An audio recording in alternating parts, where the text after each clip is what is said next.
کیا مقتدی بھی سمیع اللہ لمن حمیدہ کہے؟ سوال: بہت عرصے سے ایک مسئلہ پر تحقیق کر رہا ہوں لیکن ابھی تک الجھن میں ہوں۔ مسئلہ یہ ہے کہ جب امام سمیع اللہ لمن حمیدہ کہے تو مقتدی کو بھی کہنا چاہیے یا نہیں؟ حدیث کے الفاظ تو یہ ہیں کہ جب امام سمیع اللہ لمن حمیدہ کہے تو تم ربنا ولک الحمد کہو۔ اس حدیث کی وضاحت فرما دیں۔ مزید یہ کہ مجھے ایک اہل حدیث عالم نے بتایا کہ دارقطنی میں الفاظ یہ ہیں کہ جب امام سمیع اللہ لمن حمیدہ کہے تو تم بھی سمیع اللہ لمن حمیدہ کہو، مگر انہوں نے مجھے حوالہ نہیں بتایا۔ براہ کرم قرآن و حدیث کے مطابق میری رہنمائی فرمائیں۔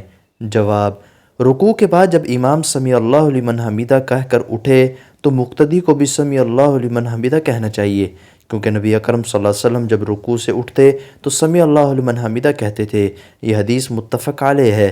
آپ صلی اللہ علیہ وسلم اگرچہ امام ہوتے تھے لیکن آپ نے عبدالرحمن بن عوف رضی اللہ عنہ کے پیچھے بھی نماز ادا کی ہے، جیسا کہ ابو داود، صحیح مسلم وغیرہ میں موجود ہے۔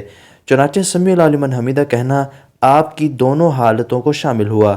آپ نے جو حدیث وضاحت کے لیے پوچھی ہے اس میں امام اور مقتدی دونوں کا الگ الگ وظیفہ نہیں بتایا گیا کہ امام صرف سمیع اللہ لمن حمیدہ اور مقتدی صرف ربنا ولک الحمد کہے۔ اگر یہ مراد لیں تو پھر امام بھی ربنا ولک الحمد نہ پڑھے، حالانکہ دوسری صحیح حدیث سے ثابت ہے کہ رسول اللہ صلی اللہ علیہ وسلم ربنا ولک الحمد بھی کہتے تھے۔ امام بہقی رحمہ اللہ نے لکھا ہے ان لوگوں کے لیے اس حدیث میں کوئی دلیل نہیں، اس لیے کہ رسول اللہ صلی اللہ علیہ وسلم نے مقتدیوں کو ربنا ولک الحمد پڑھنے کا حکم دیا ہے، اور ہم یہ کہتے ہیں۔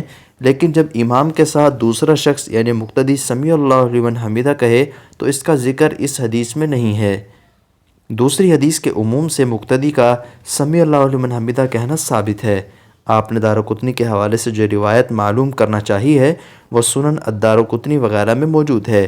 اس کی تحقیق انشاءاللہ پھر کسی دوسرے موقع پر عرض کر دوں گا۔ Subscribe for more content.